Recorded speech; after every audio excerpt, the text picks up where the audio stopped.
Mbanze nshimira Imana cyane umukozi w'Imana Bishop Oliver. Imana igukoresha ikomeze gukoresha no kurusha uko yigeze gukoresha.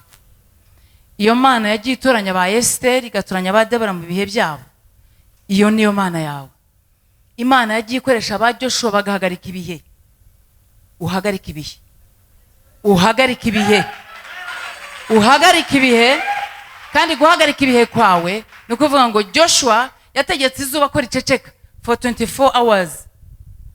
Yategetse izuba, ategeka ukwezi, arabwira ngo ntimwongere kugira icyo mukora kugeza abanzi banjye bamaze kumvira ibyo mvuga.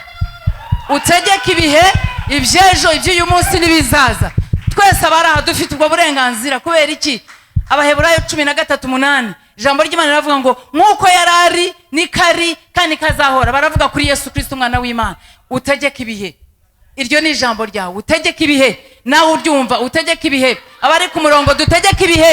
Ibihe byadusize bigaruke. Ibihe byadusize tubitegeke bigaruke. Dufite ibihamya by'abategetse ibihe. Dufite ibihamya muri Bibiliya byuko abategetse ibihe cyangwa abategereje ibihe bikabahitaho ko byongeye kugaruka. Dufite Sara, cyo gihe ari Sarai.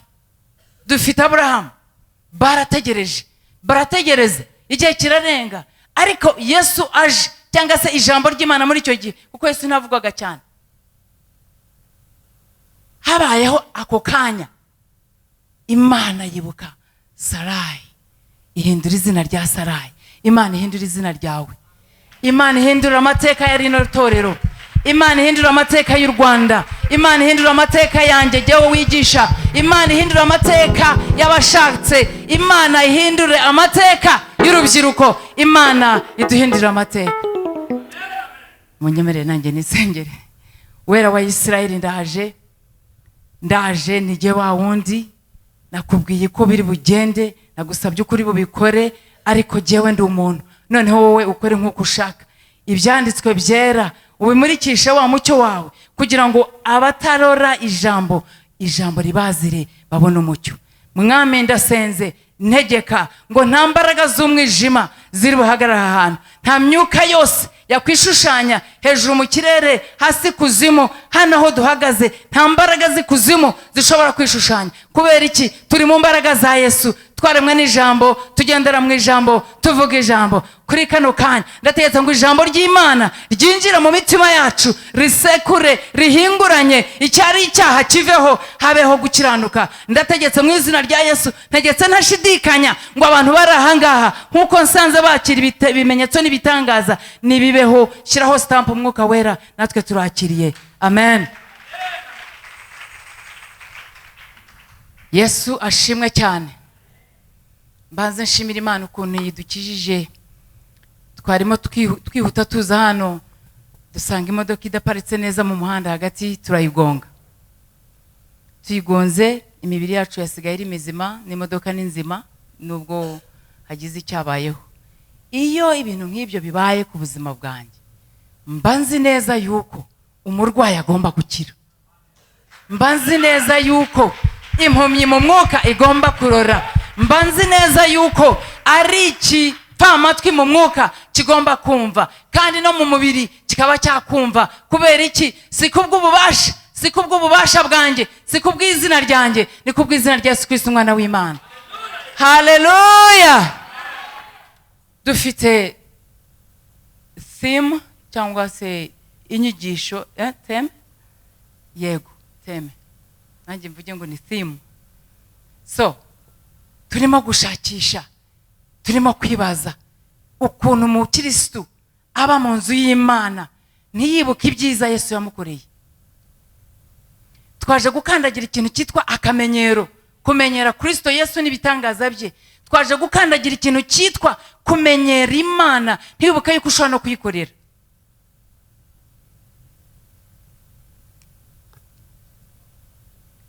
Hari ikintu Yesu ashaka kugukorera, ariko icyategereje ni kimwe: ibuka aho yakuvanye. Kugira ngo twebwe dushime, twibuke imirimo myiza Yesu Kristo yadukoreye, dukeneye ibintu bibiri: kwibuka, number 2, no kuramya. iyo udashobora kwibuka aho Yesu yakuvanye, nta nubwo ushobora no kwibuka ibyo uyu munsi yaguhaye mu gitondo, cya cyayi wanyoye, ya sabune wakarabye muri dushe, ya swime hari abatabizi zifite. Hari byinshi Kristo aje dukorera, ariko uyu mugoroba ni bande baje gushima? Ninde waje gushima? Naje gushima. Twaje gushima, twaje kwibuka. Ntushobora gushima Imana keretse umaze kwibuka icyo ari cyo muri wowe. So Yesu rero icyo ashaka kudukorera no mugoroba no kuvuga ngo ninde wibuka ibyo Yesu yamukoreye. Arangije kwibuka, iyo urangije kwibuka ukora iki? Uragenda ugashima. Yesu nashimwe cyane. Maze kumva guhamagarwa n'umukozi w'Imana guca mu mwuka wera amunyuzemo, nanjye ndemera ku bwa mwuka wera. Naravuze nti Imana, mfite ibiterane iminsi 3 hari Ihuye, ejo nzabyuka ngenda cyangwa ndagenda ijoro, ariko navuze ni aho umuryango ukinguye niko nasezeranye na Kristo. Kuri abatanzi nakijijwe kanseri, kuri abatanzi Satani yaravuze ngo sinzabyara, ndangije ndabyara. Yesu avuguruza imigambi ya Satani. Yesu ajya avuguruza imigambi y'umwanzi Satani. Yesu ajandobosha, ajya avuguruza na kano kanya afite icyo avuguruza mu buzima bwawe. Yavuguruje imigambi y'abanyabebembe cyangwa se ababembe. Ababembe igice cya 17 tugiye kwasoma. Nta muntu mu gihe cy'ababembe wabegeraga, naho babaga bagenda babaga bambaye ingofero. Turi hano turanduye, nizo ndirimbo bagendaga baririmba. Ntago nzi icyo muri Shilo cyangwa se Shairo indirimbo muririmba muri no minsi. Ababembe bagendaga baririmba iyo ndirimbo. Turanduye muri make ntimutwegere, mwigire nitwebwe tuje. Ababembe babaga ahantu mu Barewi igice cya 13, babaga ahantu bakabakingirana ahantu, bakazabasura after 7 days, bakagenda bakongera bakabasuzuma, bakongera bakababika indi minsi 14 badashobora gusohoka ngo bajye abandi abandi bantu bari. Hari umuntu tuvugira, nta nubwo wowe ufite ikibembe kigaragara, bari abari bafite ikibembe kigaragara, ikibembe cy'ubukene. Murabyumva? Ikibembe cy'ubukene, iyo ukennye niyo winjiye ahantu babona ubukene, ntago babona umuntu. Mu gihe cy'Abarewi ababembe ubwo binjiraga ahantu bagendaga bavuza ingoma, turaje kandi ntimutwegere, turi abanyabibembe. Haba hari umuntu wigeze kugira izina ukaba udafite izina uno munsi, uyu ni umugoroba wawe wo kwakira izina rya Yesu Kristo yakwise ngo witwe ukundwa. Niwe wenyine wagukundwa kaza, iziti gukundwa kaza. Niwe wenyine akwita izina ntazanga ari kuvaneho. Niwe wenyine aravuga ngo wowe ndagukijije, nta wundi uzagukiza, bikaba birarangiye. Yesu ashimwe cyane. Reka dusome bari ababembe murebe ukuntu byabagendekeye. Ntago bari bazi yuko uwo munsi bashobora ntago bari bazi yuko uwo munsi bashobora gukira. Ariko bari 10, muri babandi 10 havuye umwe gusa. Ndasenze ngo muri Shiloh Prayer Mountain haza kuvamo umwe yibuka aho Yesu yamusanze, narangiza avuga ati this time round nije gushima. Impamvu abantu badashima mu nzu y'Imana ni akamenyero bamenyereye rwa rukundo Kristo yadukunze. Iyo udashima uba uvuga ngo wowe wacyanditswe ngo kiri muri Yohana 3:16 ngo ntacyo umaze. Murahaza aho ngaho twese tuhavuge ngo kuko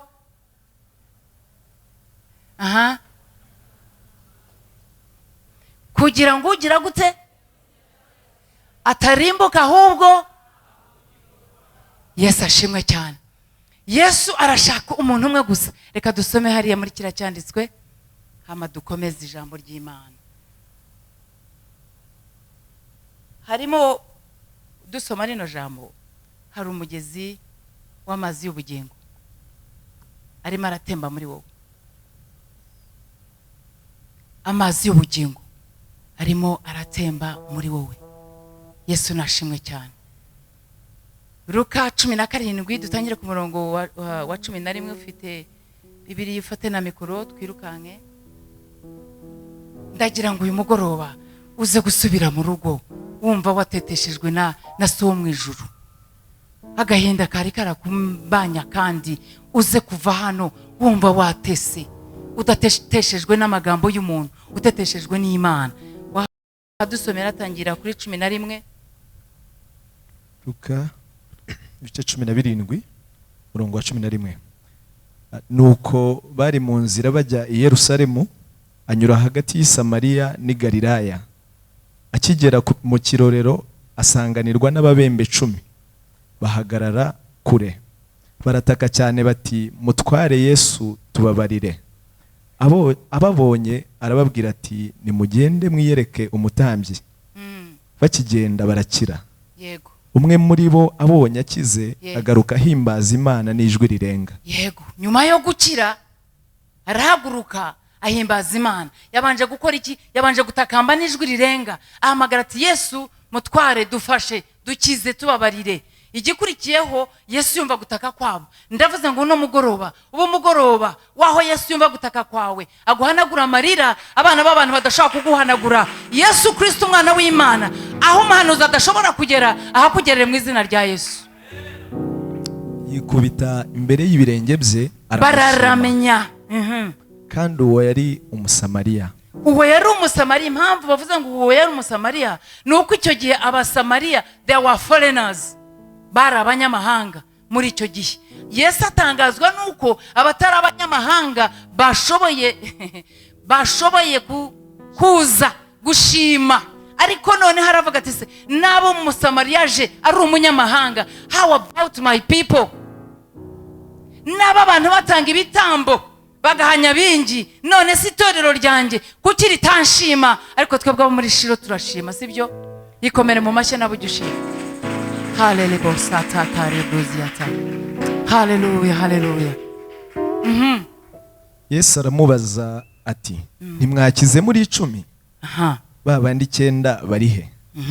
Nta bandi bagarutse guhimbaza Imana keretse uyu munyamahanga?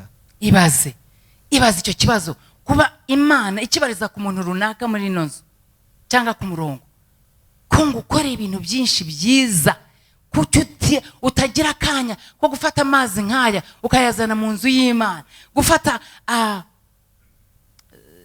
amafaranga runaka yushoboye. Ntago Imana igisaba ibyo ushoboye, nicyo nyikundira. Igusaba yushoboye, ayo udashoboye ikazayaguha ubundi. Ati ko haje 10 none hose muri make, our message is where are the 9? 9 bari hehe? 9 bakize sida bari hehe? 9 navanye mu bukene bari hehe? 9 batajyaga batwara imodoka bakaba bazifite bari hehe? Ijambo ry'Imana nuko ryanziye ngo ndibahe bari hehe? 9 abo nakijije. Ntawe naba naragiriye neza muri Shilo akaba arizwa n'ibyo adafite uyu munsi, kubera ko wibagiwe, kubera ko utibutse ibyo yakoze bwa bundi. Niyo mpamvu udashobora gushima. Imana iragomba kutubabarira. Ngaho komeza twumve. Kandi aramubwira ati, byuka wigendere, kwizera kwawe kuragukijije. Amen. Umunyamahanga agira kwizera kurusha abanyamwuka. How come? What a shame. Imana tubabarire. Yesu ashimwe cyane. Uza abantu bari hanze bafite kwizera kandi badafite mwuka wera. Uza abantu bari hanze hariya ba magicians bafite kwizera, biyizereramo bakizerera no mu bikorwa bakora. Barangiza bakatwiba, abo ngabo bagiye simbarimo. Abo bapfumu bakagenda bakabiba bakagaruka no ku cyumweru bagasenga. Bari hehe babandi? Yesu arimo arabaza ngo bari hehe babandi bo nafashije? Bari hehe babandi bo nakije kanseri? Bari hehe babandi barimo barizwa n'amafaranga y'ishuri no mugoroba kandi hari igihe wari udafite aho kurara, ubu none ukaba uhafite? Bari hehe bashara bahaye? Bari hehe baba mama baba papa? Barahagana hehe? Naje gutera imbuto yitwa kwibuka. ibuka aho Yesu yakuvanye. Ibuka, nurangiza kwibuka uhaguruka ugenda umuramye.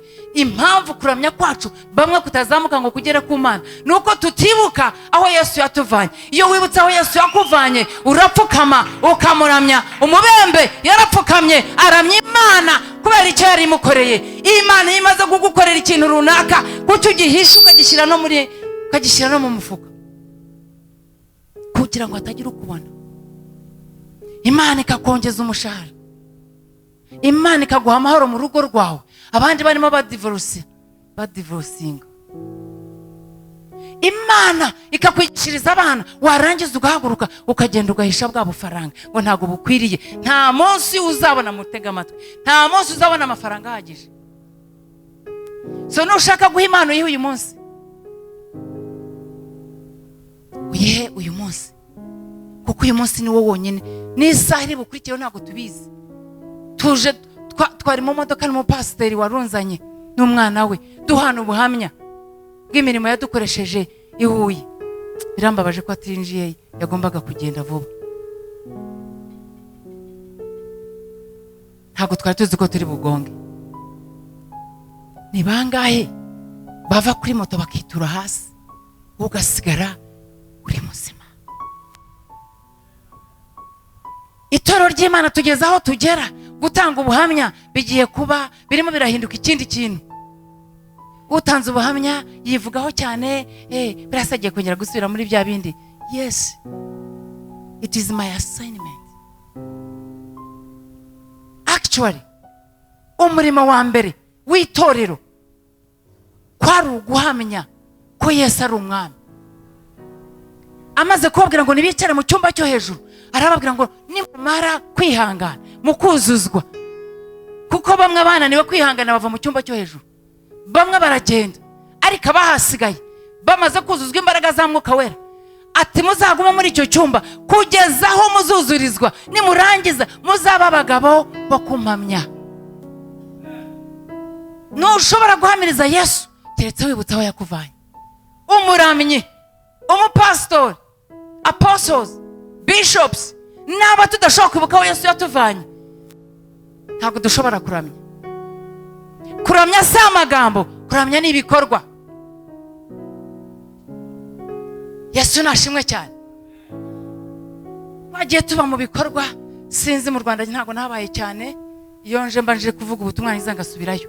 Ariko ikintu cyo ngiye mbona mu mahanga, abantu bahabwa umugisha ni abantu bafata mu mifuka yabo, ni abantu bagenda bakajya gusura abarwayi, ni abantu bagenda bakajya gukarabisha abasaza n'abakecuru.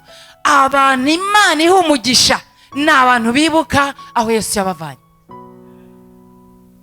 Aho wankuye Yesu nzahora ngukurikira, wamvanye mu bajura nzahora ngukurikira. Aho wankuye Yesu nzahora ngukurikira, wamvanye kwa Satana nzahora ngukurikira. Aho wankuye Yesu nzahora ngukurikira, uri inshuti itajya impana nzahora ngukurikira. Aho wankuye Yesu nzahora ngukurikira.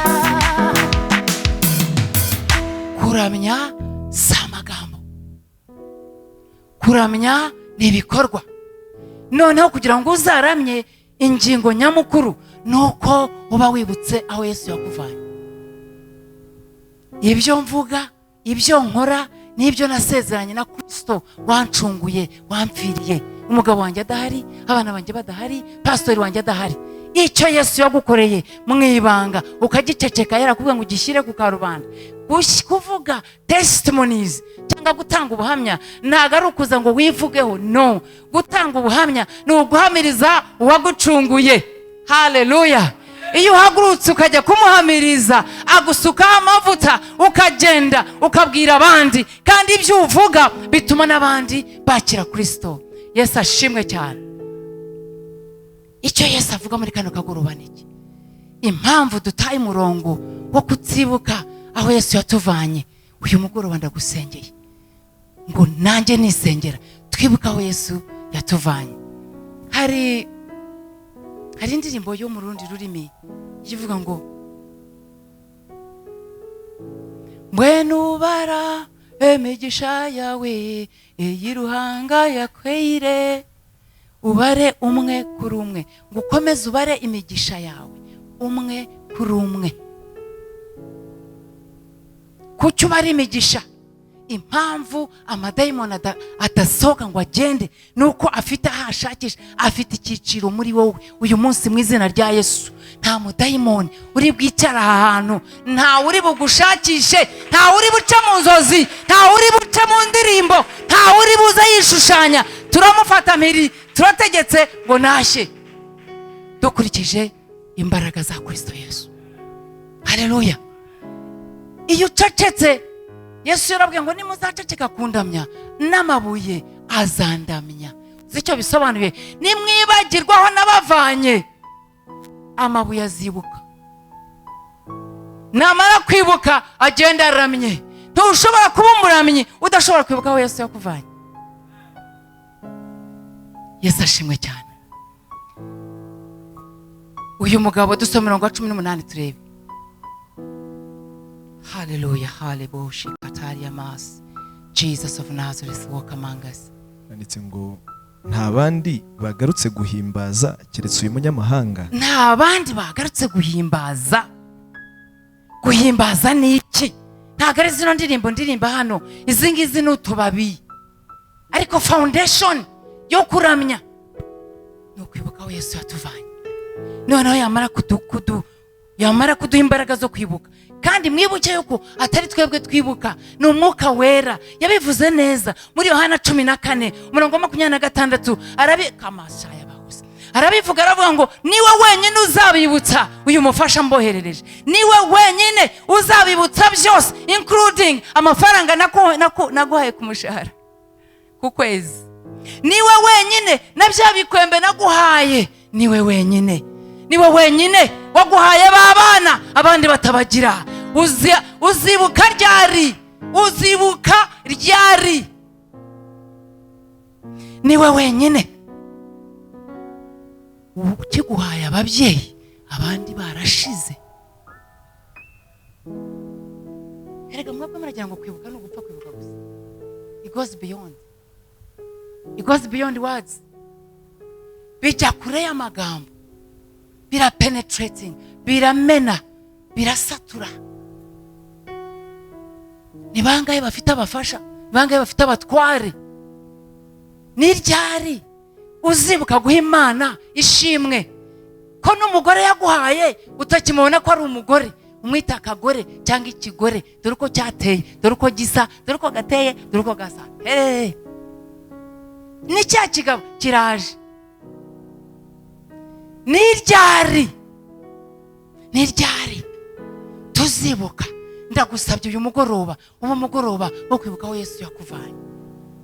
Now transport idutwara kwibuka yitwa mwuka wera. Niwe wenyine utwibutsa, niwe wenyine uguha imbaraga zo kwibuka. Uzi ko bamwe bibagiye yuko umunsi ari amateraniro? Warubizi? Nuwo bohereje akameseje, ubu suraza kuza, ye baba we, uzi ko nari nibagiwe, reka ngire vuba utu tuntu twanakoraga ndaza kuza. Ukaza kuza utaje guterana, ukaza kuza kuko wibutse hari wakwibukije. Kuki tutibagirwa kujya ku kazi? Kuki tubyuka n'imyenda yo turi bwambare tujya ku kazi twayigoroye? Naje kuvugana n'itorero, nuzuye urukundo, nuzuye impuhwe z'umwuka wera, ngo itorero duhaguruke dukora imirimo y'uwadutumye hakiri kare, kuko nibumara kwira uzaba utagishobora kuvuga. Yesu ahimbazwe cyane. Dusomere 19 tu harangize.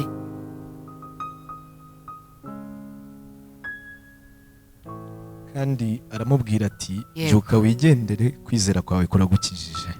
Igituma twizera niki? Ntabwo twizera ko twamaze kubona, twizera tutarabona. Kuko kwizera niko kuduha imbaraga kubona ibitagaragara n'amaso y'umubiri. Ariko iyo twuzuye imbaraga zo kwizera, turagenda tugakurura bya bindi byari kure yacu, tukabisingira kuva mu isi y'umwuka tukabyinjiza mu isi y'umubiri. Wagenda ukagenda icyo Imana yakuvuzeho. Haleluya. Impamvu abantu badashobora kwibuka iby'Imana yabakoreye no rimwe na rimwe nabyita ubucucu, kutibuka icyo Imana yagukoreye. Mu rundi rurimi nta rindi zina twabiha, n'ubucucu, n'ubuturage mu mwuka. Icya kabiri, kutibuka aho Yesu yatuvanye bibabaza Imana. Iyo wibutse aho Yesu yakuvanye, urahaguruka ukajya gukora. Igihe abandi baba bavuga ngo zira ntebe ni nyinshi, ntabwo tubize kuzihanagura, tubize kuzihanagurira, biraza ko hari ababishinzwe.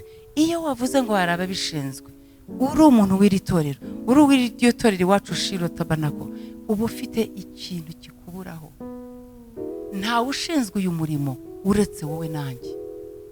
Yesu ashimwe cyane. Ntawe ushinzwe gukora isuku ahari aho tujya twese. Wanahagera ukasiga unahanduje kurusha waje. Yesu nashimwe. Ko babandi bonakijije bari 10 kuki umunyamahanga ari bugarutse. Iryo jambo ryankozeho cyane, ndibaza se umunyamahanga mu buhe buryo? Umunyamahanga kugira ngo yitwe umunyamahanga nuko aba adafite kwizera, nuko aba adafite Kristo. Abafite Kristo n'abana b'Imana, abadafite Kristo n'abanyamahanga. Ndumva ashaka kudusengaho gatoya, hari ijambo rigomba kumanuka. Haleluya, haleluya. Mari bruze de kishiata. Haleluya, haleluya. Uwiteka Imana, turaje turakubwiye ngo uri Imana y'aba bantu, abagore n'abagabo, abana batoya, abari ku murongo. Ndavuze ngo nibahabwe ibyabo mu izina rya Yesu. Twaje kwatura ubutsinzi kuko twibutsa aho Yesu yatuvanye. Naba yari aho yamvanye, hari n'undi yahavanye, kandi hari n'undi ugomba kuhagera aho mpagaze. Reka duhamagare Kristo agira abavana. Reka nkwereke gusenga gutya. Ndumva ngo hari abantu tugomba gusengera bahagaze aho twigeze duhagarara. Urugero, hari ubwo utari ufite akazi ubu uragafite, ujye gusengera umuntu wese waba udafite akazi, kugira ngo za mbabazi wagiriwe nabo bano bantu bazigirirwe. Yesu ashimwe cyane. Hari umuntu ushaka amafaranga yo gutangira business, hari igihe utari uyafite ubu urayafite. Yesu ashimwe cyane. Hari igihe wari urwaye ubu nturwaye. Yewe iyo mvuga kurwara ndabyumva, iyo mvuga kurwara nzi icyo bisobanuye. Ngiye gusengera abarwaye indwara ahangaha n'abandi bari hanze kugira ngo bakire. Yesu ashimwe cyane. Wowe sinzi icyo ugiye gusengera, urakizi aho Yesu yakuvanye. Wenda wari umubembe w'ubusambanyi, ubu ntugisambana, sibyo ra? Wenda wari umubembe ubukene bwavuye kwa sogokuru kugeza na maginga ya wewe waratorotse. Ntago umeze nk'uko sogokuru yari ameze cyangwa nyogokuru we yari ameze. Hari umuntu umeze gutyo. Hari aho tuvuye, hari naho tugana. Niyo mpamvu icyanditswe kigomba kudufasha ngo dusengere abandi. Zamura ijwi ryawe, shikarama hose.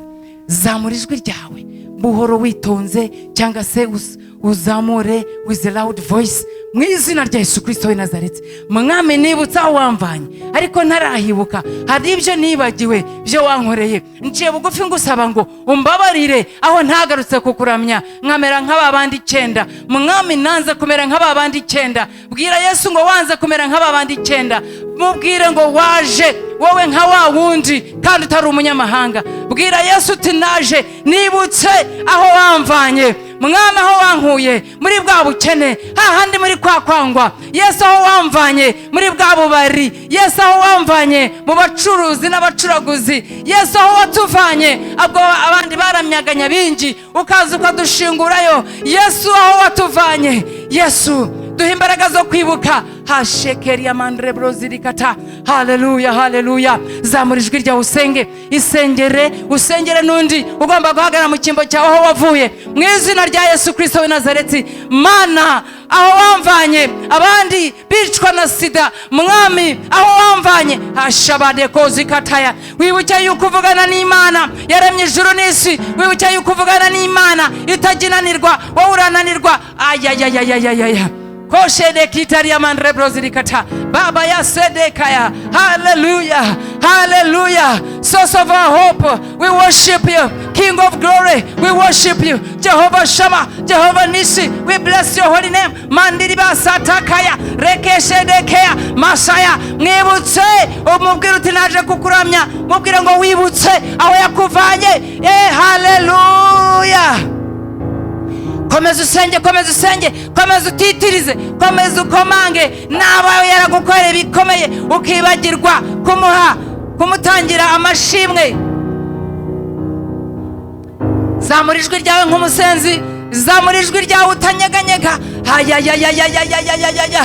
Ngo bari hehe babandi rekesele brozikata. Ngo bari hehe babandi ko nakirije abashumba 10 none ko mbonye umushumba umwe. Bari hehe babandi ko nakirije abahanuzi benshi kuki mbona umwe wenyine. Ayayayayayaya. Remesikata rebrozikata. Bari hehe, bari hehe, bari hehe babandi bibuka ibyo Yesu yabakoreye. Haleluya, haleluya. Marekeshelele bosa rekesedekea. Izo nzugi zari zikingiranywe kuko tutibutse aho Yesu yatuvanye. Turavuze ngo nizikinguke mu izina rya Yesu. Kinguka warugiwe, kinguka aho nibagiwe, aho shamama ya sekreteri ya mama. Ubwo abandi bana bigaga ku mashuri bakabura amashuri, we wabonye amafaranga y'ishuri. Komeza uzamura ijwi ryawe. Remandre brozidirikasha lekeseteri ya mama. Haleluya, haleluya. Shimu wakubambiwe, mubwire ngo uri Imana yanjye, wambereye igitambo cy'ibyaha byanjye, wambereye urukundo. Ayayayayayayayayayayayayaya. Mashele mendere kasa reketeri la la la la la la. Rima mama yose ketera mu izina rya Yesu. Twibutse aho Yesu yatuvanye, twibutse ya nyanja itukura ubwo yari imbere yacu, twibutse bamwe ibiri imbere yanyu imeze nk'inyanja itukura. Twaje kubibwira ngo nibitandukane tunyureho, abasizwe tunyureho. Ayayayayayayayaya. Leme sekretari ya mama rema kashata karia rebeke sikata mashata yama renderekesa mandere bosha. Abaramyi twaje, abavuzi b'ibyuma twaje, abavuzi nanga twaje, kuri babandi 10 mwami w'abami habonetseho umwe, mwami Yesu.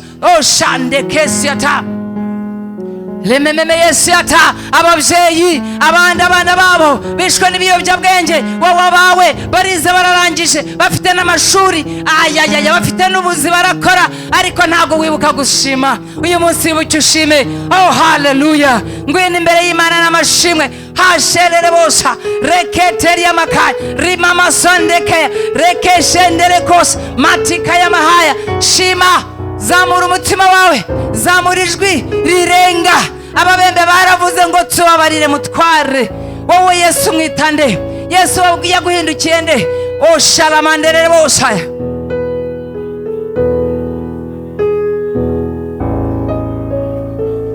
Baba ya sheketeri ya mahaya.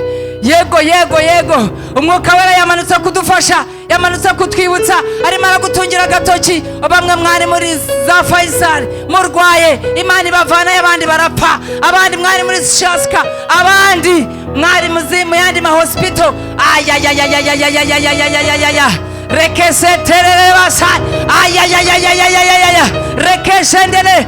Akira amashimwe yacu mwami, akira amashimwe gitere cy'amahanga. Shabade kosa. Akira amashimwe, amagufwa yanjye ni mazima, imitsi yanjye ni mizima. Akira Yesu.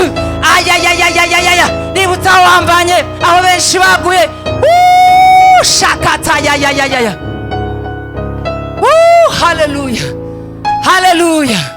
Gira icyo uvuga imbere ya so mu ijuru, gira icyo umubwira, gira icyo umushimira. Rema katoko broziata jelemendrikata. Abagore benshi b'imyaka yawe bavuye mu gakiza, wowe uracyahagaze. Ese Yesu wamuhaye iki? Abagabo benshi b'imyaka yawe bakurusha amashuri bavuye mu isi, wowe uracyahari. Shalamandere kosiyata uramakasheketeri y'amahaye. Hari muri kano kanya udafite icyo gushimira Imana, ihane mu bihe nk'ibyo. Iki ni igihe cyo kwihana. Naba utabona icyo Yesu yagukoreye n'icyo umunsi n'ubwo yakigwa ntabwo uzakimenya. Baba kasidiri katoye rindiri kasataya. Haleluya. Rekesherebeketeleba mandreko zedeka. Mwuka wera muyobozi wacu, ngwino utuyobore aho tugomba gushima, ngwino utwibutse ibyo twibagiwe. Hayayayayayayayayayayayaya sherelelelele yasa ramamandreko sikata. My God, my God. Romoko sikata lebebe sikata yalele bosa rekeshi yandekendele bosa. Oh, haleluya, haleluya.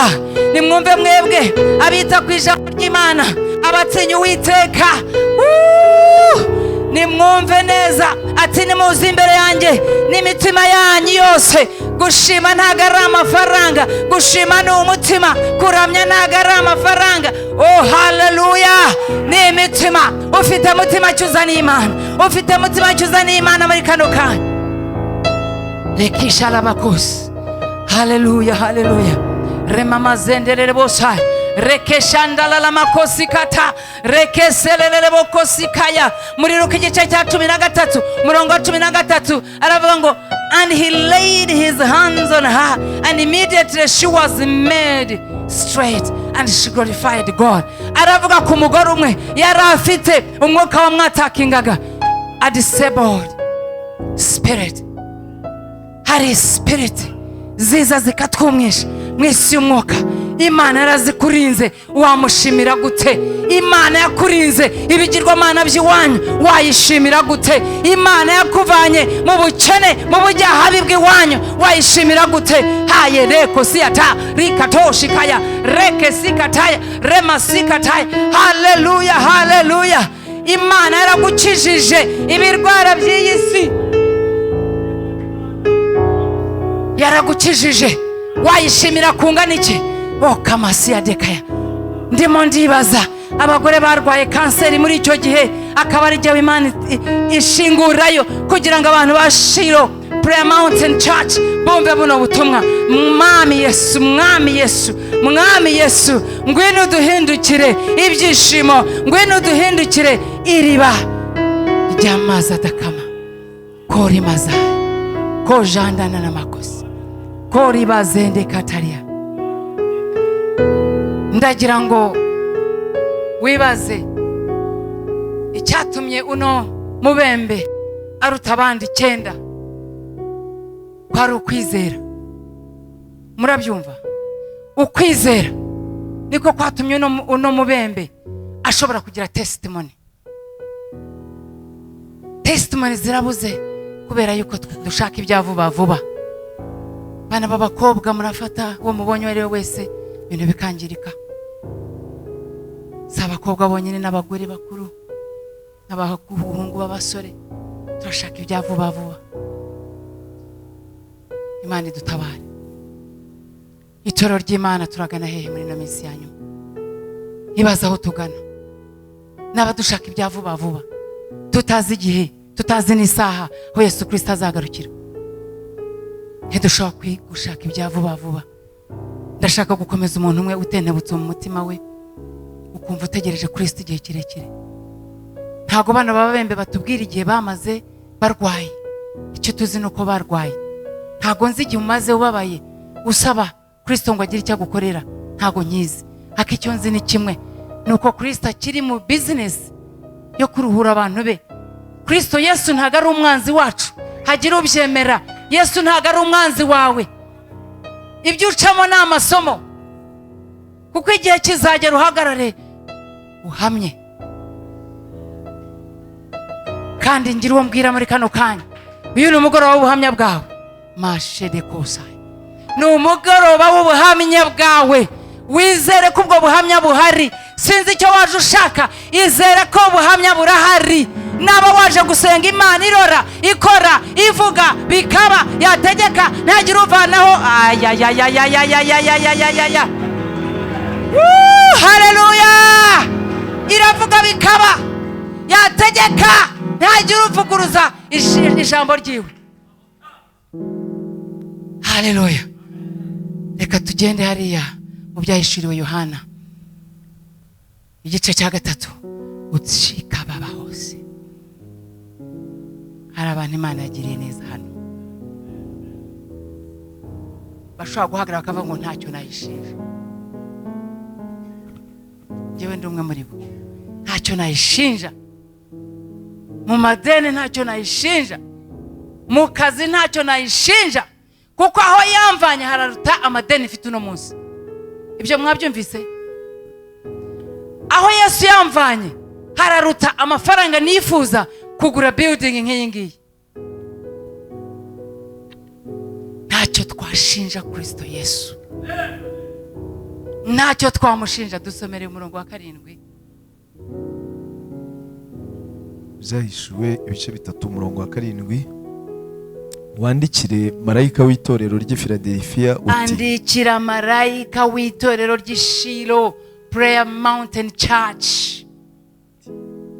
Uwera kandi w'ukuri, uwo nguwo ukiranuka kandi ni ukuri, nta nubwo ahora avuga ukuri gusa. amen, ufite urufunguzo rwa Dawidi, afite urufunguzo rwa se Dawidi.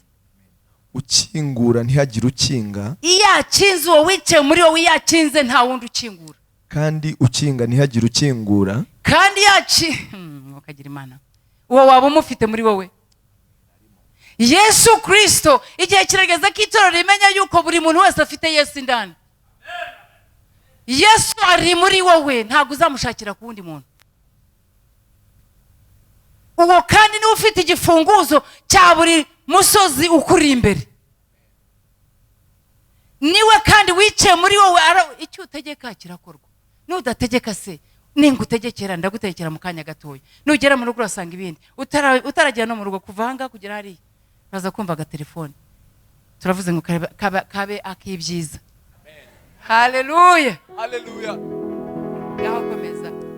Aravuga aya magambo ati: nzi imirimo yawe, Yego. dore nshyize imbere yawe urugi rukinguye kandi ntawe ubasha kurukinga. Nzi imirimo yawe kandi imbere mpashize urugi rukinguye. Kuki ashyizeho urugi rukinguye imbere yawe?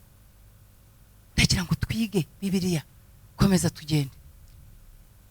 Kuko ufite imbaraga nke nyamara ukitondera ijambo ryanjye. Ufite imbaraga nkeya, niyo mpamvu bashyize automatic door in your front, before you. Kandi ikindi cya kabiri ngo witondera ijambo ry'Imana. Wowe icyo utazi nuko Yesu akunezererwa. Yesu arakwishimira. Imirimo yawe arayizi, azi intege nke zawe, ntacyo wamuhisha. Komeza. Kuko ufite imbaraga nke nyamara ukitondera ijambo ryanjye, ntiwihakane izina ryanjye. Yego. Dore nguhaye bamwe bo mu isinagogi ya Satani, biyita Abayuda nyamara atari bo. Turimo kubohoza abacu bari mu isinagogi ya Satani. Hari abantu bafungiranywe mu isi y'umwuka, kandi akaba ariwe ufite igifunguzo cy'ijuru, igifunguzo cy'uwo murwayi, ufite igifunguzo cy'uwo muntu wangana, ufite igifunguzo, icyo gifunguzo cyicaye muri wowe. Ariko se nutagikoresha, ibyo bifunguzo by'imodoka baje batwaye, nimudashyira icyo gifunguzo mu modoka, imodoka iraza kugenda. Yesu aravuga ngo nabahaye ububasha gufunga no gufungura. Uno mugoroba icyo uri bufunge kirafungurwa. Icyo ufunga ufite kwizera, apana kubyishyira mutabirimo. Icyo ufunga deshi yahaye, icyo uri buvuge no hamwe no kwizera, Imana iragikora. Hari ikintu nabazaga Imana mu minsi 3, ndavuga Imana ngo wahaye iminsi 3,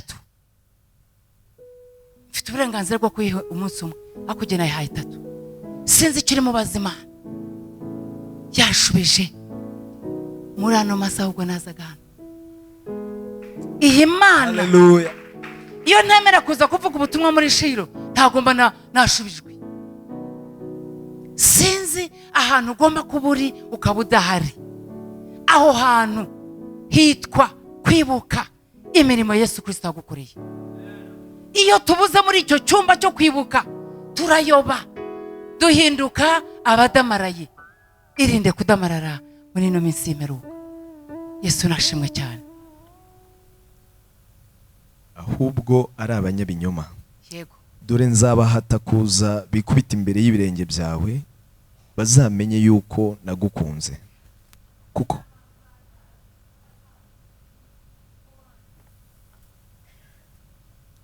ariko noneho Yesu agiye kugushyira ku karubanda kugira ngo isi yose imenye ko ari yakwihereye izina, witwa ukundwa.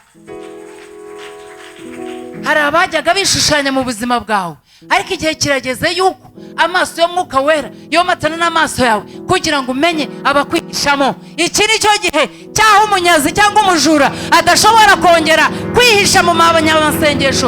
Iki ni cyo gihe cyaho ijambo ry'Imana rigomba kuvugwa ari ukuri. Yesu nashimwe. Abari bihishe muri twebwe ntabwo bashobora kongera kwihisha. Ntibashobora. Hari imbaraga Yesu amaze kumanura. Hari imbaraga Kristo ikabaha. Hari amavuta Kristo amaze kumanura. Wowe nubwo waza wihisha usa gute, azajya kuvanayo. Kubera urukundo rwe ntabwo ashaka kukwica. Bamwe Imana iduhaye kenshi ko twihana. Iduhaye so much opportunities to repent, to forgive. Ariko uracyari ahantu avuga ngo ese ko ntawambonye. Hari ikintu itorero ryibagirwa. Naje kukibabwira. Hari ureba mu ibanga, hari urora mu ibanga, hari urora aho umuhanuzi atarora. Izina rye yitwa Mwuka Wera. Kuba afite Mwuka Wera, uzamuhamagare, uzamuhindura inshuti yawe, azajya kubwira ibiriho n'ibizabaho. Bwa bundi narababwiye nti igituma dufite abahanuzi bakeya abandi bakayoba, ntago ari uko ababanje guhanura batari ab'Imana, bari ab'Imana, ahubwo bageze ahantu baradamarara. Mwarahanuraga bwa bundi mudafite ubuzi, none ubuzi bwaraje ntimugihanura. Iki ni igihe cyo kwemerera Umwuka Wera ari we nyiri itorero akariyobora. Yesu nashimwe cyane. Ibyo mvuga n'ababisobanutse vuga ngo haleluya. Aho Umwuka Wera ari, ntabwo Umwuka Wera ashobora kuba mu nzu imwe hamwe n'agahinda. Ibyo murabyumva? Ni wumva wagize agahinda, ujye umenya ngo Umwuka Wera ntago hari aho wamushyize. Wamubwiye ngo parika aho ngaho ujyewe nijyane n'agahinda. Yesu wo mugoroba ni umugoroba wo kuvuga ngo Mwami ndibutse ko ari we wandokoye. Bamwe ntabwo twibuka yuko twanakijijwe kubera ko imyaka igiye ari myinshi. Ikintu kimbeshaho ni ukwibuka aho Yesu yamvanye, kandi ashimira ko ino theme ari kitubwira aho Yesu yamvanye. Iyo mbivuga mpagarara nemenye, nkavuga ngo Mwami warakoze. Iyo ataba wowe mba narapfuye. Ahari umuntu ugomba gutanga testimony akavuga ngo iyo ataba Yesu ibyo naciyemo byose mba naraguye ku karubanda. Ariko kubw'ikiganza cyiwe yaraguhishe, yarakwibikiye ngo utazapfa mu minsi nk'iyi, ahubwo uzabe muzima, ugende ujye kubwira abatamuzi ijambo rye ko ari rizima. Baba katesherereka, ijambo ry'Imana ni rizima.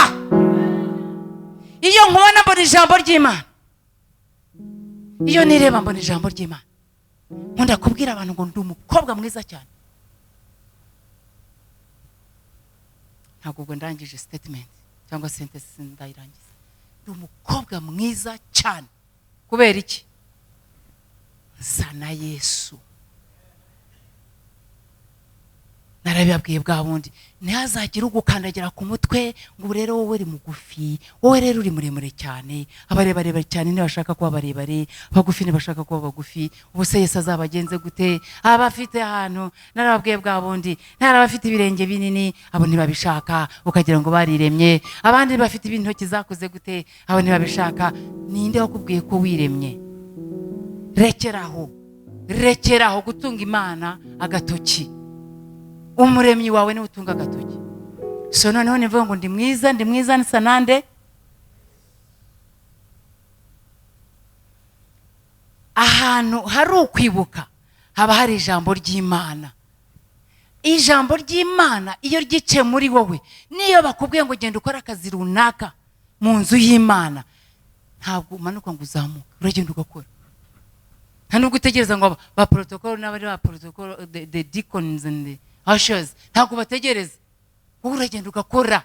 Niba hangahe muri ino nzu uca n'ahantu igipapuro, umuturanyi waho wari wicaye akagisigaho, ntushobore no kukivanaho ngo kubera ko atari yo wagisizeho, aho ngaho ntabwo uragera ku rwego rwo gukorera Imana. Gukorera Imana no kumvira Mwuka Wera. Mwuka Wera yakuyoboye ukora ibya Mwuka Wera. Vuga ngo haleluya. Umwuka Wera afite abantu yayoboye muri Bibiliya. Muri Old Testament yayoboye umugore witwa Hana, arakomeza amuha kwihangana. Abantu bafite kwibuka barihangana. Mu gice cya mbere cya Samuel wa mbere, igice cya mbere, muribuka ukuntu Hana yajyaga ajyana n'umuryango we Elkana, sinzi ko babyita mu Kinyarwanda, but Elkana gutyo. Noneho na mukeba we Penina bahoraga bajya i Shilo buri mwaka gukora iki? Gushima. Ariko se bose niko babaga bagiye gushima? Umuntu ushima ntabwo atuka bagenzi be. Ariko ubajije Hana uyu munsi uko urugendo rw'Ishilo uko rwamumereye, yagusobanurira ati nahuye n'abana ba Penina, nahuye na Penina ubwe. Ntabwo byari byoroshye. Gushima bitwara umutima, kandi umutima wuzuye Mwuka Wera. Yesu ashimwe cyane. Harya twageze hehe? Ku murongo wa 10. Yego. Kuko witondeye ijambo ryo kwihangana kwanjye, nanjye nzakurinda igihe cyo kugerageza kigiye kuza mu bihugu byose, kugerageza bari mu isi. Torero ry'Imana, nitwibuka aho Yesu yatuvanye kandi tukitondera amategeko yiwe, ijambo rye kuko riri muri twebwe, tuzashobora kumenya ibigiye kubaho, dushobore no kubyirinda. Ibigiye kubaho nta wabimenya keretse Mwuka Wera, kandi Mwuka Wera yabimenye abimenyesha abo mu nzu ye. Ni bande? Haleluya. Ati hari ibigiye kubaho mu minsi izaza, kandi ntawe uzashobora kubihagararamo, ntawe uzashobora kubinyuramo, ntawe uzashobora kwihangana keretse abo bazaba bafite Mwuka Wera kandi n'ijambo ryiwe. Kubera ko witondera ijambo ry'Imana torero, ukihanganira ibyo unyuramo, ugakomeza ukavunika, bakakwanga ukavunika, bakaguseka ukavunika, bakagucira mu maso ukavunika, iki nicyo gihe cyawe cyagiye kukumenyesha ibizabaho. Vuga ngo haleluya. Itorero dufite utumenyesha ibihe. Twigeze kuvuga ko Umwuka ari ugarura ibihe. Nahaga umukobwa wanjye ijambo, ariko nanjye naryakiriye. Naje gusanga ko hari ibihe natakaje kubera ko nari ntegereje abazamfasha.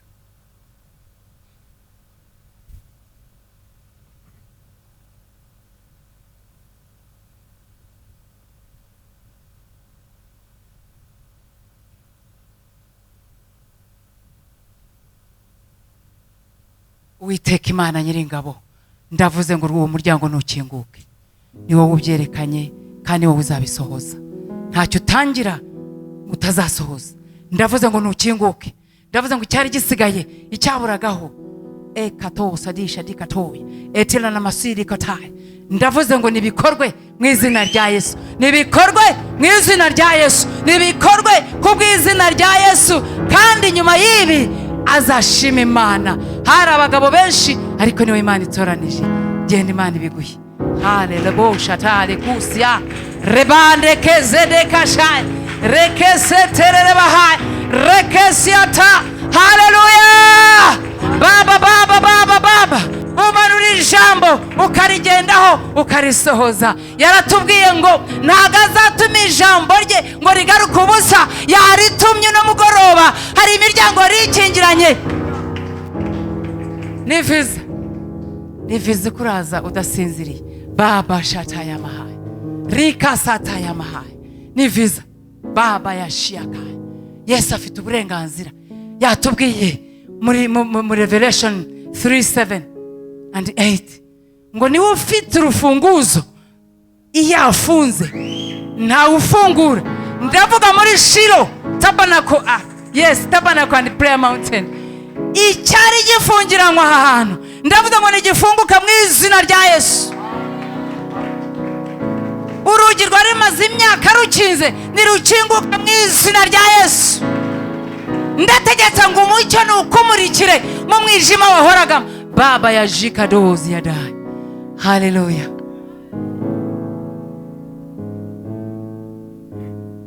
Imana nyamara irakingura imiryango yo kujya mu mahanga. Imana irakingura imiryango yo kujya mu mahanga. Abiteguye kujya gukorera Imana mu mahanga, imiryango yakingutse. Shabade kozi yata. Hallelujah. Imiryango yakoze gute kandi nindi yikingura? Yesu Kristo mwana w'Imana. Yesu nashimwe.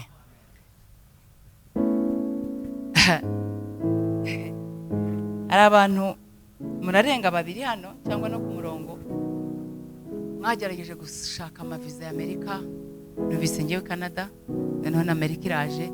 Wagerageje gushaka viza ya Canada, Amerika, ntiwongere kuyishaka, izagushaka. Hallelujah. Ndategetse nk'umukozi wa Yesu kubw'ijambo ryayo, iyo Mana yanshatse ikampa viza, ikampa ubwenegihugu, ndavuze ngo mu izina rya Yesu n'undi wese ushaka nabihabwe, kuko muri abana bisumba byose, muri abatambyi b'ubwami, mwasutsweho amavuta yo kumenagura ibihome, mwasutsweho amavuta yo kurimbura ibyo basogokuru batarimbuye mu izina rya Yesu. Baba kashiade. Hallelujah. Lekimazando jelikata lendiza da koziata rindi likatoshata. Hari umuntu Imana igiye guhagurutsa muri iri torero, sinzi n'abaraha. Haroboje dikataya, ugiye guhaguruka kandi uzahagurutswa na bishop kandi azagusuka amavuta y'ubushumba. Hallelujah.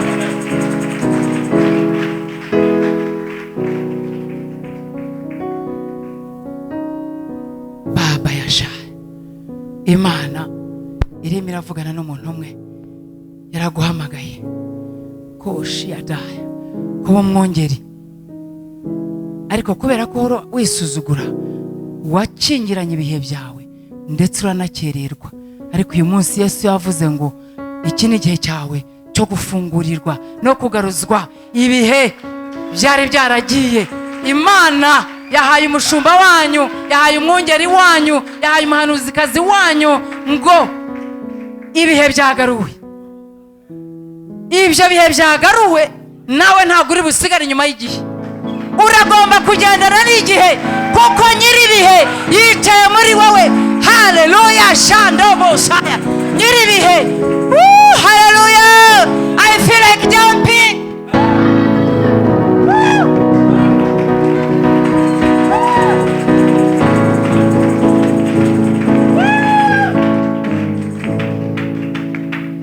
Ngo ntago abana be bazakingiranwa ngo bahere.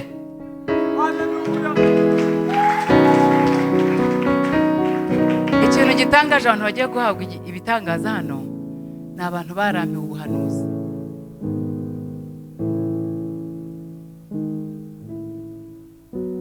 Imana igiye kubatangaza.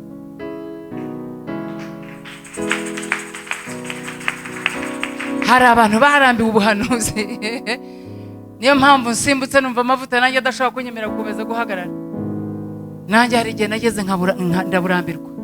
Ntabwo ari we wenyine, ariko ushingura akarenge wari uhagaze gusa, usubize amaso inyuma urebe aho Yesu yakuvanye. Urahavana ibyawe, urahavana imbaraga aho yakuvanye, urahavana imbaraga zo kuramya, urahavana imbaraga zo gukorera Imana, urahavana imbaraga zo kumvira Imana.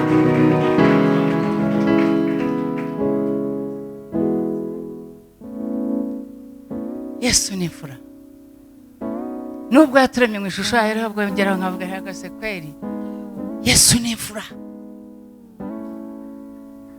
Ntawasa nawe, ntawasa nawe mu bashumba, ntawasa nawe mu bahanuzi, ntawasa nawe, arihariye wenyine kuko ari Imana. Ngongere dusomere. Ndaza vuba, komeza ibyo ufite hatagira ugutwara ikamba ryawe. Ndaza vuba, ukomeze icyo naguhaye hatagira unyaga ikamba ryawe. Ni bande bazahabwa amakamba? Ni aba banyura muri uyu muriro, ni aba barira mu ijoro, ni aba batukwa ku bw'izina ry'Uwiteka. Nibabwira ngo komeza icyo ufite ntukirekure. Uzi icyo avuga icyo ari cyo?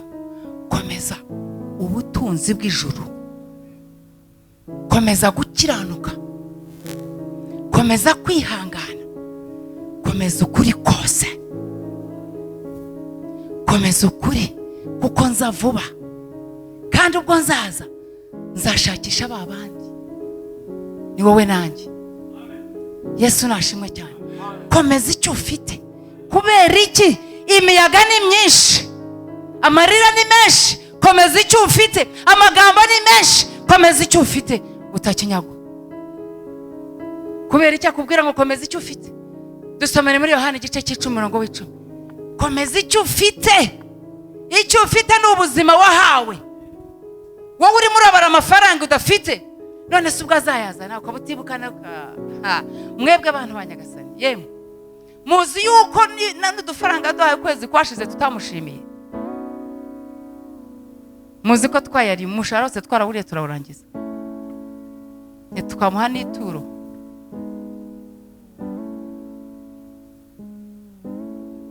Dusomere inshuti y'umusaraba.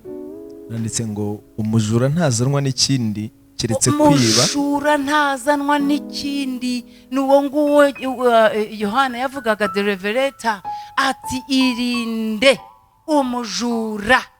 Yohana 10:10. Irinde umujura. Aragendagenda mu itorero, ubutumwa buvugwa, akakunyaga. Ashobora kukunyagira ijoro, ariko God forbid. Komeza. Umujura ntazanwa n'ikindi. Umujura ntazanwa n'ikindi keretse kwiba no kwica no kurimbura. Arabanza akiba, yarangiza akica, icya gatatu akarimbura. Ubundi se ko aba yakwisha bakirimbura iki? Nicyo ndimo nibaza. Niyo mpamvu hari yavuze ngo ukomeze icyo ufite utakinyangwa.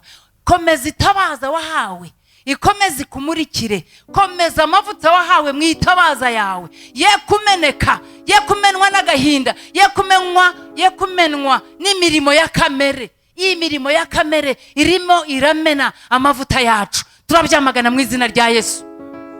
Imirimo ya kamere murayizi? Uze kudusomera, urangiza uwo murongo, ahadusomere.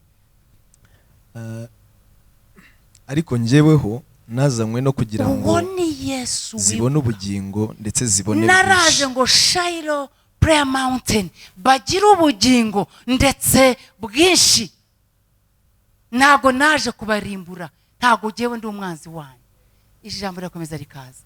Hari umuntu utekereza ko Imana yakwanze kuko itita ku masengesho yawe. Izayitaho cyangwa se irimo irayitaho? Ibipapuro, igitabo kirimo kirabumburwa, barimo barabumbura. Maraka chapter 3:16 barimo barabumbura igitabo cy'urwibutso. Uriya yakoze mirimo ki? Nibamuhe marayika, twarakiriya kuri uriya mwana, twarakiriya kuri uriya rugo, twarakiriya kuri uriya muryango.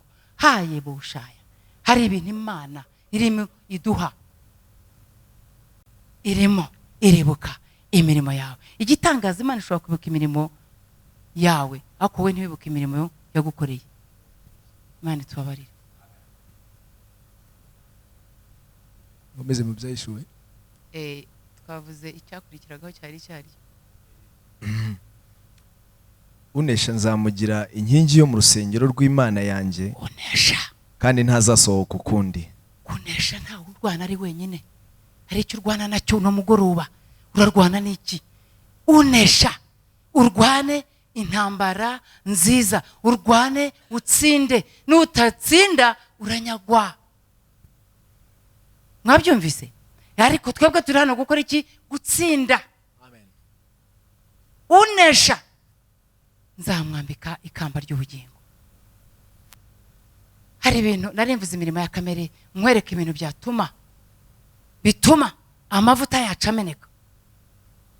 Jya mu gice cya 5 cy'Abagalatiya urebe ibintu bituma amavuta yacu twasenze kuva mu gitondo ugiye gusubirana mu rugo niki. Umujura ntaza keretse aje gukora iki? Kwiba no kwica no kurimbura. Ariko Yesu yaje kuduha ubugingo ndetse bwinshi. Dore ni umurongo wa 19. Dore imirimo ya kamere iragaragara ni. Dore imirimo ituma amavuta yacu ameneka. Dore imirimo ituma ingo zacu zisenyuka. Dore imirimo ya kamere igaragara ngiyi. Buri muntu wese yisuzume. Nanjye ndisuzuma. Gusambana no gukora ibiteye isoni. Gusambana ko bisigaye bimeze nkaho ni nko kuvuga ngo haleluya cyangwa se halo. Kuko halo muri no minsi biroroshye kuvuga halo. Gusambana mu nzu y'Imana birarenze. Imirimo ya kamere niyi. Twaraye twasambanye, twarangiza tukaza tugashaka ibitangaza, biradusanga hehe? Imana ni nyambabazi, iraguha icyo gitangaza, ariko ubuzima bwawe buragana hehe? Wirinde ukomeze imirimo myiza kugira ngo icyo ufite wahawe ariko gakiza utakinyagwa. Ibiteye isoni komeza. N'iby'isoni nke no gusenga ibishushanyo. Hagarara aho ngaho gatoya, ndahavuga kuba pasitoro, ndahavuga ku ntumwa, ku bahanuzi. Izo mpano 5 nazitungaho cyane. Ni twebwe ahangaha dusenga ibishushanyo, ndenda kubisobanuraho neza. Igishushanyo kugisenga ntago ari ugupfukama imbere ya kira kigirwamana cyangwa se igishushanyo kiriho umutagatifu runaka. Ikintu cyose cyuzamura kikarenga Imana yawe, ikintu cyose gishobora no kuba ubukene. Ndakuvuga ku bukene kuzi icyo bisobanuye. Ikintu cyose cyuzamura kurenga imbaraga z'Imana yawe ni igishushanyo. Ariko Mana ibi bizaherera he? Ariko Mana ibi byabaye bite? Ibyo ni ibishushanyo. Icyo ngicyo buri kujye gusenga n'icyo usengera, icyo gishobora kuba igishushanyo. Itorero rinini tutirinze ritayoborwa na Mwuka Wera rishobora kuba igishushanyo kuriyobora. I have a church of 1,000. Mfite itorero ry'ibihumbi 2,000. Itorero ry'ibihumbi 5. Kugira itorero ry'ibihumbi 5 ntacyo bitwaye. Ntago ndi against that. Ariko what is your motive? Ugamije iki? Imirimo ya kamere iroroshye ko yamena amavuta yawe.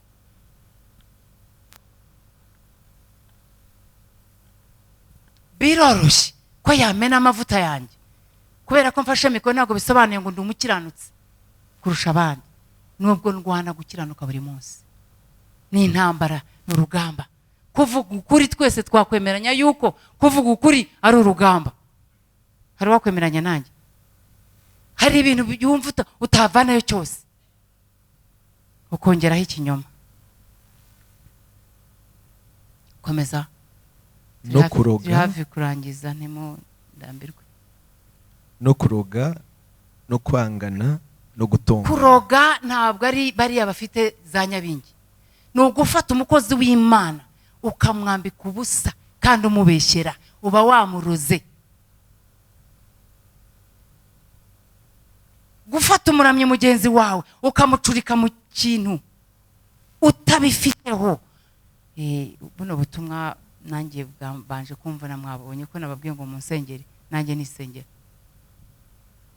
Ntushobora gufata umuvandimwe yaba ari kwa so na nyoko yaba ari kwa mana ngo mwana umushyireho imbyiro ngo nurangiza uze kumanika amaboko uvuge ngo haleluya. Murabyumva ibyo mvuga murabyumva? Ndabyibwira, ndimo kwibwiriza ubutumwa kandi bwandyoheye kuko ndimo ndakira. Hari abantu bafite ibikomere by'ibyo mwakoze, mwabeshye abavandimwe, mwarabatandukanije. Uyu munsi ni umunsi wo kwera no gukiranuka. Ntidushobora kuramya Imana yera ngo niturangiza tuyige imbere twanduye. no kwangana no gutongana. Kwangana, abantu barangana. Mana wewe wangu umuntu aribira akavuga ati uriya sinzavugana nawe. Mwapfuye iki se? Kandi nawe icyo mwapfuye mwari babiri, ntabwo yari wenyine, sibyo da? Amasinde mugomba kuyacoca muri babiri. Kwangana, gutongana.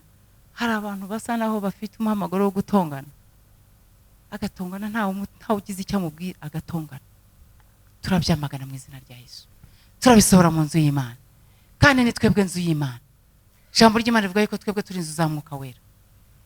Ibi bintu byose byo barimo badusomera, hari ahantu byaba biri muri wowe, naba wowe ukiranutse ubaza umuturanyi wawe uti nahagarana nawe tugasengana twakwemeranya. Iki ni igihe cyo gukiranuka. Yesu aravuze ngo araza vuba, ari ku muryango, ariko kandi ntago tuzi isaha. Ashobora kuza ndi ku ndege nsubira mu rugo, ashobora kuza nurira akamodoka hariya nsubirayo, ashobora kuza mpagaze hano. Ese yanjyana? Icyo kibazo ndimo nibaza. Ese itorero yarijyana? Icyo twita itorero mu Rwanda ryagenda? Icyo twita itorero ku isi hose ryagenda? Gira turangize. Tugiye kujya mu kwihana n'umujinya. Ishyari. Uzima ishyari aho hari umuntu wakwibuka ishyari ryatangiriye muri Bibiliya? Mubaramye, ryatangiriye mubaramye ku bavandimwe Kayini na Abeli. Bazanye ibitambo, nta wigishije Kayini ngo nagende yice mwene se. Yagiye kubona abona igitambo cye ntigishimwa. Yagiye kubona abona yayoboye kuramya ntago abantu bafashwa. Yagiye kubona abona yafashe mikoro nta ukoma mu mashyi. Ishyari ntago ari iry'abakozi b'Imana. N'abitorero ry'urunaka bafite 1000, haleluya. N'aba dufite 3, amen. Twese turajya hehe? Aba barabaramye babyawe n'umuryango wa mbere ku isi. Imana yatoranije Adamu kuba umuryango wa mbere, abo yagiye kubyara havutsemo umwicanyi. Yesu nashimwe cyane. Yesu arashaka itorero ko ryera. Ntidushobora kuramya. Nababwiye ko iyo tumaze kwibuka igikurikiraho turakira, twamara gukira dusaba imbabazi. Iyo tumaze kwibuka dusaba imbabazi. Muribuka wa mubembe ati mutware mbabarira. Amaze kubabarirwa arakira. Amaze gukira apfukama imbere ya mutware aramuramya. Ni kangahe wari wapfukama ushaka kuramya Imana rwose byanyakuri? Uziko neza n'abafite amavi atababara batagipfukama. Uziko hari abantu barwaye amavi muri no saha mvugira. Imana tubabarire.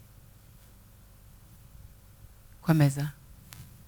N'umujinya n'amahane. Amahane, umujinya, ibyo nta wabijya kubisobanura. Twese nitubizi da. Umwuka arimo aratwibutsa ati ibyo bishobora bite kubana nanjye mu nzu yanjye. Inzu yewe ndi inzu ya Mwuka Wera. None se amahane yajya hano n'umwuka akajya hano? Duhaguruke, turi ku rugamba, kandi kamanda ni Yesu, kandi udufasha kwihana n'umwuka wera. Turi mu gihe cyaho tugomba kumva ijwi ry'Imana, ukaryiyumvira wowe ku giti cyawe, ukumva icyo Imana yavuze. pastor yaza guhagarara hano nk'ubu mpagaza naba mvuga nkaba ndahamanya n'ibyo umwuka yavuganye nawe mu cyumba cyo hejuru aho waruri. Bishop yatangira kudukoresha ucaka ukabuza icyo bisobanuye, ukabuza ko ari kimwe mu byo kuramya Imana, ni kimwe mu ntwaro. Byakora je sinabikora, ariko kera narabikoze, niyo mpamvu yankundaga. Nubona ndasimbuka ho gatoya nkaruha. Kora ugifite imbaraga. Wowe mukobwa mutoye uricara umugongo ukawugonda abandi bakaramya ukanga no gupfukama. Abahungu batoye urubyiruko rw'uyu munsi, ariko ntago ari abahanga, nibazaza tuzabasengera bakizwa basabahanga, ntago ari abo muri Shiro, nabo bari hafi kuzaza mu nzu y'Imana. Yesu ashimwe cyane. Iki ni igihe cyo gukizwa. Subiza amaso inyuma. Ndababwira gusubiza amaso inyuma, jewe nkakubitwa cyane ntago muzi nicyo bisobanuye. Murakizi nako ndongera kubyo muzi. Ndasubiza amaso inyuma mu mwaka 89, bamwe narabwiye ko mwari mutaravuka. 89 Yesu aransanga, ndimo gusubiza amaso inyuma, ndacyafite ya nyota, ndacyafite ya nzara byo gukiranuka. Ari uwakijijwe kera, ari ukijijwe no munsi, twese turabana b'Imana, twese turagomba gukiranuka. Nubona ukiranutse ufashe mugenzi wawe, numenye imico mibi ya mugenzi wawe, umushyirire uruhande umwungurire. Tabajye mu ijuru ntago bakuri ibi ngibi. Twajyaga tugira, hari igihugu cyo nakuriyemo bajyaga bagira ibintu byari byaraturutse mu bubyutse bw'Igahini, noneho buza kuva mu Rwanda kujya mu Bugande kujya no muri Kenya, East African Revival. Bagahaguruka bakavuga ibyo bakoze byose. Nakajya ku muturanyi aturiya mwana muri rugo ntabwo ari uwaho, ati n'uwanjye naje kwihana. Ubwo uje kwihana ntabwo uje gusenya. Ariko icyo gihe nibyo byari biriho. Ubu noneho muri ino minsi hariho kwihana kumeze gute? Mureke duhaguruke dukubure. Yesu Kristo dufashe gukubura, umwuka wera dufashe gukubura. Komeza twumve gatoya. No kwitandukanya no kwirema ibice no kugumanwa no gusinda. Muzi Imana hari ibice 10. Batatu barahuza bati tugende turagiye. Murajya he? Ntago tuhaza ariko turagiye. Murava he? Turava hahandi. Ariko aho tugana ntituhaza ariko turagiye. Mpora nibaza, naratangira itorero, nari naravuze ngo Mana, ntabwo nzasohoka mu rusengero ntasengewe. Imana irabimpa, ndasengerwa ku manywa yaka. Umuntu wese wireme igice ubivemo. Nubwo warabikoze kera ugaruke ubivemo. Ari abari ku murongo, ari abari hano, tuve mu bice. Kwirema ibice ni bibi. Iyo wiremye igice nta nubwo nawe uzi ujya, mwagera imbere mukaruha mukagwisari mukaza nyanyagira gusa. Tugasa n'abagiye gushora imari muri za business tukagwa ahantu. Ndabinginze abumva rino jwi nanjye ryumva, mureke twirundanye dusubire kwa Mwuka Wera, atubera umuyobozi mwiza, atubera umwibutsa, niwe uzadufasha kwibuka, niwe uzatwiyegereza. Naje gushakisha amagambo yadufasha kugira ngo twibuke. Komeza, turaza kugera ku mirimo myiza. No kugomanwa no gusinda n'ibiganiro bibi n'ibindi bisa bityo. Gusinda ntago ari inzoga gusa. Abantu basinda abagore beza, abantu basinda amatorero manini, abantu basinda amafaranga, abantu barasinda. Gusinda ni ikintu gituma udasinzira mpaka ukigezeho. Uriya mukobwa mpaka mubonye, uriya muhungu mpaka.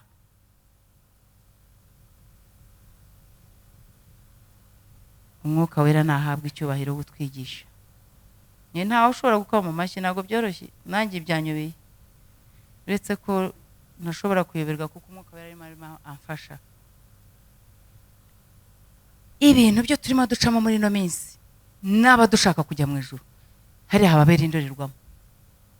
Abagalatiya igice cya 5 mu gisome cyose buri ikintu gitangaje mu gice cya 5 cy'Abagalatiya hariya ahabanza igice cya 3 aravuga ngo mwebwe murongo wa mbere abatangiriye mu mwuka murangirije mu mubiri mwabapfapfa mwe mwabaye iki. hari ikintu Yesu arimo abwira umuntu, hari ikintu Yesu arimo ambwira. Yesu atugarure, haleluya. Yesu atugarure, gera kuri ya mirimo myiza iyo ngiyo twayumvise. ariko rero imbuto z'umwuka ni urukundo, ibyishimo, n'amahoro. Urukundo, ibyishimo.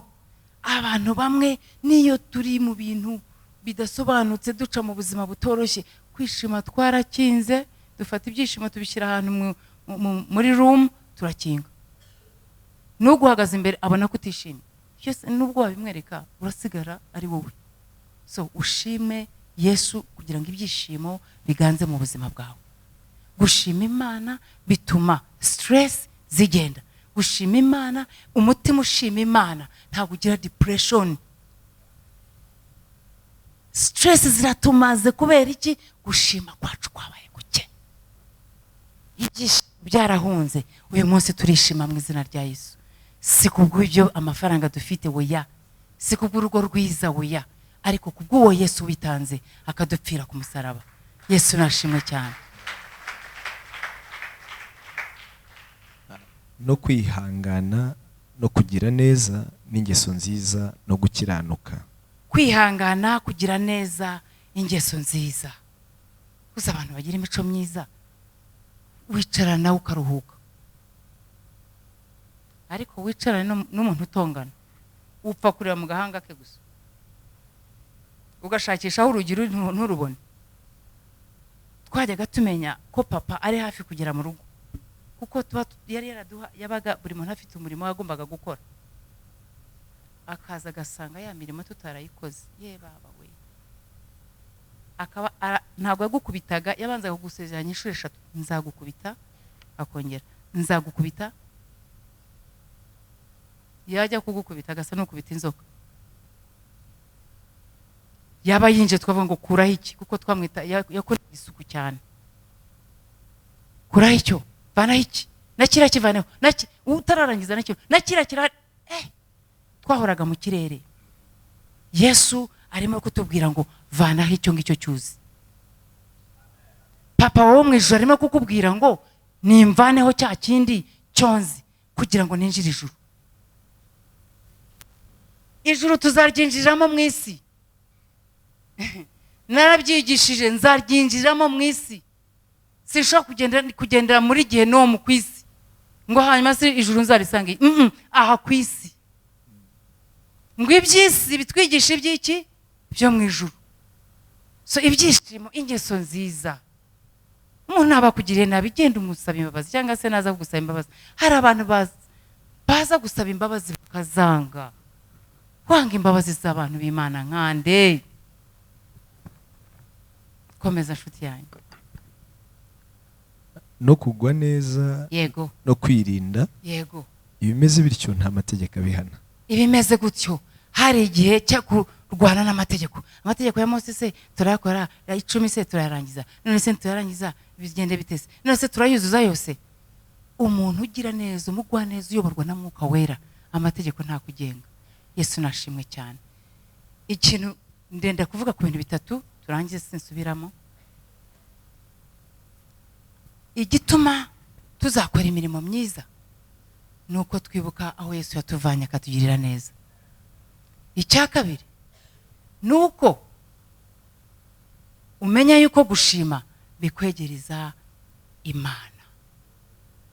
Gushima bitwegereza Imana, bitwigiza bugufi n'Imana. Icya gatatu, gushima biduha imbaraga zo kuramya. Urabona umuntu Imana yakoreye ibitangaza, ntago bamubwira ngo zamura amaboko yawe, hwita yazamura.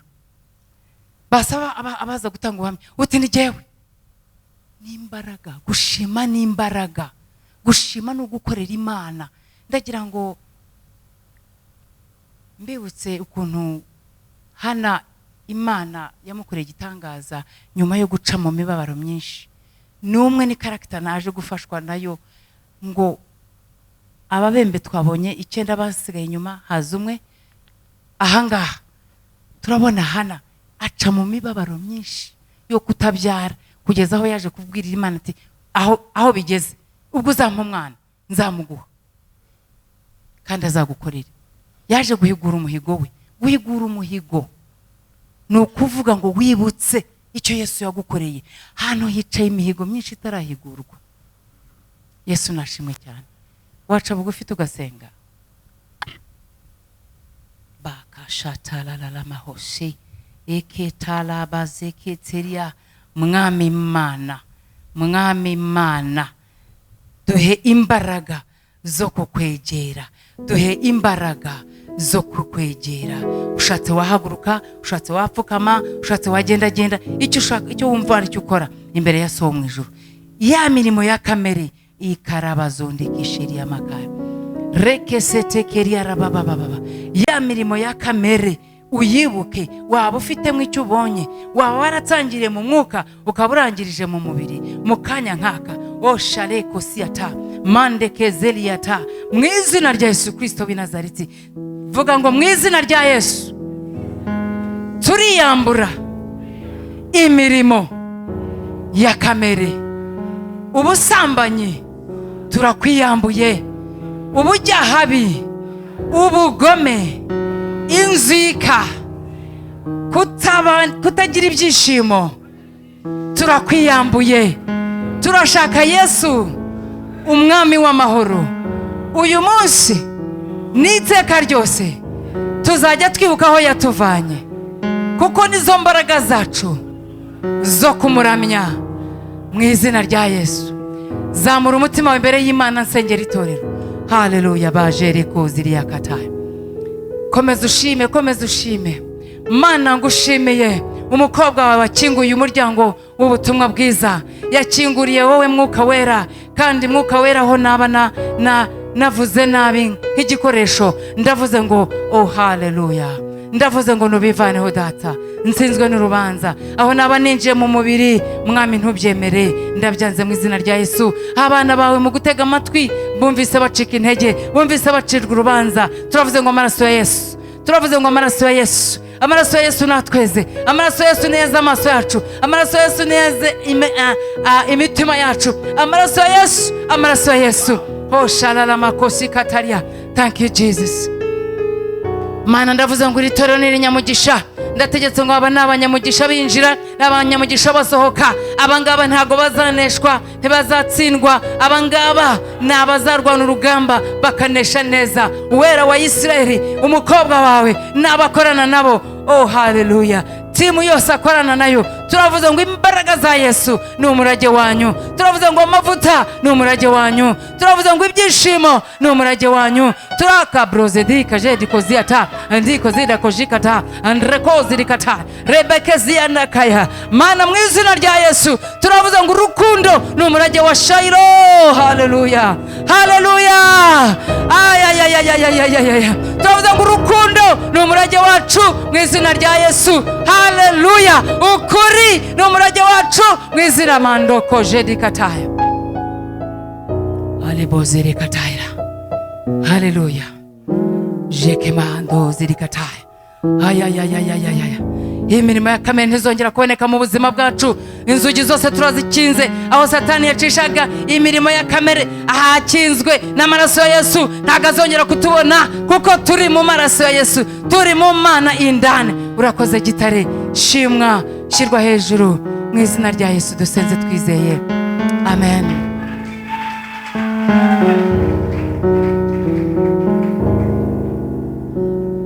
Ukaba ufite indwara yakubujije amahoro, ukaba ufite indwara, ndashaka gusengana nawe ngo twizerane, habeho igitangazo kidasanzwe. Uhagaze aho uri, ufite indwara idasanzwe yakurembeje. Muri abo ngabo bafite izo ndwara harimo udasinzira, ndagira ngo usengere iri joro usinzire. Mana, aba bantu urabareba, izi ni intama zawe, izi ni intama zawe gitare cy'amahanga. Ubu ni ubwoko bwawe Wera wa Isiraheli. Ndavuze ngo imbaraga za Mwuka Wera zimanukira aba bana, zimanukira aba bagore n'abagabo, zimanukira abakozi bawe gitare cy'amahanga. Waravuze ngo imibyimba yawe nidukize indwara. Haleluya, haleluya, haleluya. Fata aho hantu hakubabaza, hafate. N'abari umubiri wose ufate ku mutwe. Kori babaze de katori ya mama siyanterere busai. Lekitararara basorere bekatai. Zenderere bubuza ketariya baba yase. Haleluya, haleluya, haleluya. Habeho kugendererwa kw'abarwayi. Ijambo ry'Imana ribagereho. Rikabazonde beshiyatai. Habeho kugendererwa mu izina rya Yesu. Habeho kugendererwa. Ekitala n'amasai. Let the glory of God cover these bodies, cover these vessels, cover everywhere you feel pain. Rikamasai. Ndategetse Satani w'indwara, Satani ugonga ibyumviro by'abana b'Imana, migraines, ndavuze ngo sohoka mu izina rya Yesu, sohoka mu izina rya Yesu, sohoka. Ntabwo wongera guhagarara muri uwo mutwe. Abaterwaga n'izo nzozi mbi zikaza kwibijwi ry'Uwiteka mu buzima bwanyu, ndavuze ngo izo nzozi nizishe, aho zacaga hose nihakingishwe amaraso ya Yesu. Vuga ngo amen.